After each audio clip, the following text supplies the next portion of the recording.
Assalaamu calaykum waraxmatullaahi wabarakaatu. Kusoo dhawaada koorsiga barashada maadada xisaabta. Kuna soo dhawaada casharka maanta oo ah casharka labaad. Casharka maanta waxaan ku qaadan doonaa akhrinta tirooyinka 100 ilaa 1000. Waxaan ula jeednaa laga bilaabo 101 ilaa 9999 ayaan halkan ku baran doonaa sida loo qoro iyo sida loo akhriyo.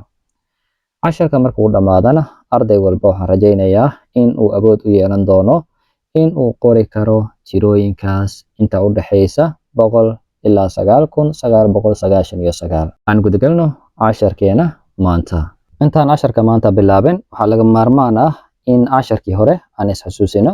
Casharkii hore waxaan ku soo baranay nambarada sida 1 2 3 4 5 6 7 8 9 10.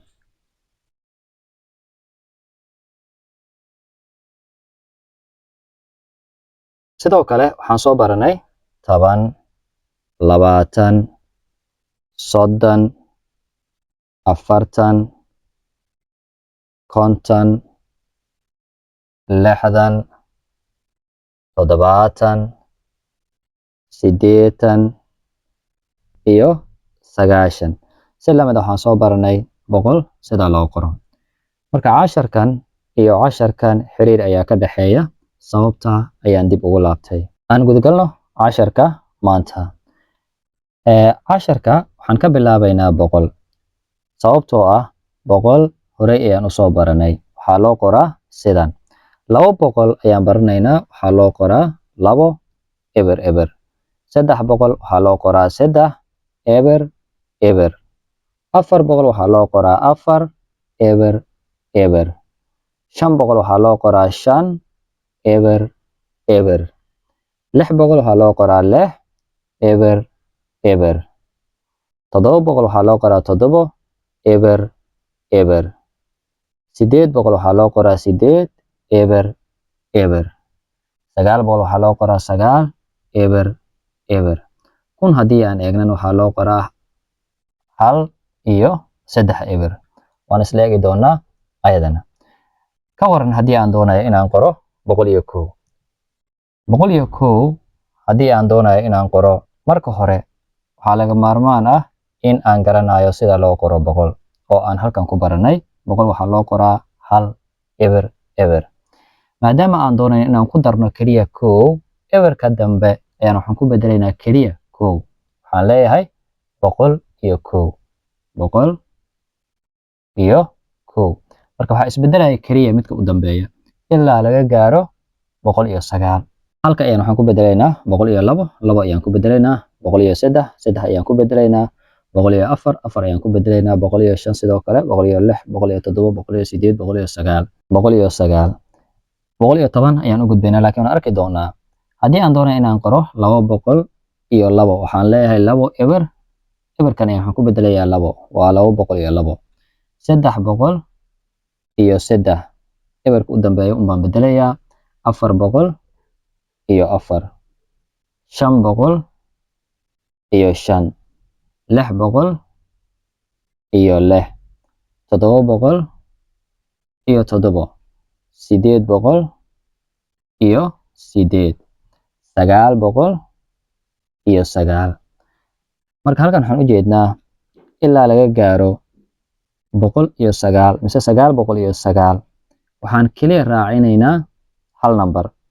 Marka eberkii hore waan ku raacinaynaa laakiin eberka dambe ayaan waxaan ku bedelaynaa tirada la sii socota. Ka waran haddii aan doonayo inaan qoro 110. 110 si aan u qoro waxaan hore u soo baranay 100 in loo qoro 1 eber eber. 10 in loo qoro 1 eber. Marka 100ka waa in uusan ka badanin 3 god. Marka labada eber ayaan waxaan ku bedelaynaa halkan 10. Waxaan leeyahay 110 waxaan u qoraynaa 110 ayaan leeyahay 110. 220 markaan doonayo inaan qoro 220 sidan ayaan u qorayaa. 330 waxaan u qorayaa 330. Marka 300 waa tanaa 30kana waa kana 440 ayaan leeyahay 550 ayaan leeyahay 660 ayaan leeyahay 770 ayaan leeyahay 880 ayaan leeyahay 990 ayaan leeyahay. Marka mar walba oo boqol la akhrinayo waa in tiradaada ku qoran aysan ka badanin 3 god. Yani waxaan ula jeednaa haddii aan xisaabno 1 2 3 1 2 3 1 2 3 1 2 3 marka waxaan u jeednaa dhammaantood maadaama ay yihiin tiro boqol waxay ka kooban yihiin kaliya 3 god. marka haddii aad qortid wax ka badan 3 god oo boqol aad akhrinaysid ogow tiradaasi way ka qaldan tahay. Ka waran haddii aan doonayo inaan qoro 111 waxaan aragnay sida loo qoro 110 waxaan qoraynaa marka 111 ayaan leenahay 111 222 haddii aan doonayo inaan qoro 220 waan aragnay waa tan waxaan leeyahay 222 ayaan leeyahay 222 333 ayaan leeyahay 444 ayaan leeyahay 555 ayaan leeyahay 666 ayaan leeyahay 777 ayaan leeyahay 888 ayaan leeyahay 999 sidan ayaa loo qoraa.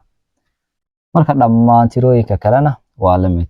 hadda haddii aan ku dhaho qor 144 waxaad qoraysaa 144 ayaad leedahay 267 qor haddii aan ku dhaho 267 ayaad leedahay haddii aan ku dhaho qor 385 300 waa tan waxaan leenahay 85 ayaan ku daraynaa 385 497 qor haddii aan ku dhaho waxaad leedahay 497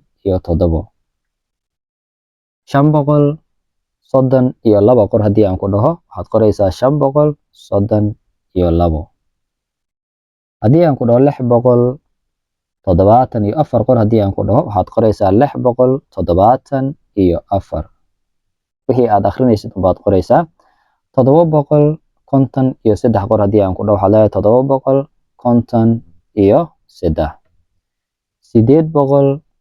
849 qor haddii aan ku dhaho waxaad leedahay 849 986 qor haddii aan ku dhaho 986 sidan ayaa loo qoraa. marka haddii aan doonayno inaan qorno 1000 waxaan u qoraynaa 1 eber eber eber waa 3 eber ayaan raacinaynaa maadaama 1000ka aan raacinay 3 eber. haddii aan doonayo inaan qoro 1001 eberka u dambeeya un baan bedelayaa marka waxaan leeyahay 1001 oo kale 1001 marka eberkii u dambeeyay waxaan ku bedelay 1 1002 waxaan leeyahay 1002 marka 1000ka asagana waa 4 god waa in uusan ka badanin 4 god haddii aad akhrinaysid 1000 waxaan leeyahay 1010 qor haddii lagu dhaho labada eber ee u dambeysay ayaan waxaan ku bedelaynaa 10 waxaan leenahay 1010 marka 1000ka wuxuu watay 3 eber soo ma ahayn 1 2 3 marka labadii eber ee u dambeysay ayaan waxaan ku bedelnay 10 marka 1100 qor haddii lagu dhaho waxaad qoraysaa 1000 saddexdii eber ee u dambeysay ayaad waxaad ku bedelaysaa 100 waxaad leedahay 1100 waayo 1000ku wuxuu watay 3 eber 1 2 3 marka saddexdii waxaan ku bedelnay 100 1240 qor haddii lagu dhaho 1240 sidan ayaa loo qoraa 1000 markaad qortid 240 sal haddii aan ku dhaho marka 1000 aan ka gudubno 3000 haddii aan doonayo halka ayaan bedelayaa 3 ayaan ku bedelayaa 5000 haddii aan doonayo halka ayaan bedelayaa waxaan ku bedelayaa 5 ayaan ku bedelayaa 6000 haddii aan doonayo halkan ayaan waxaan ku bedelayaa 7000 halkan ayaan 7 ku bedelayaa 8,000 halkan ayaan 8 ku bedelayaa, 9,000 halkan ayaan bedelayaa un kaliya. Marka waxaan rajaynayaa in aad fahantay casharka waxaa idila socodsiinayay anigoo ah Cabdikariim Xasan. La soco casharka xiga.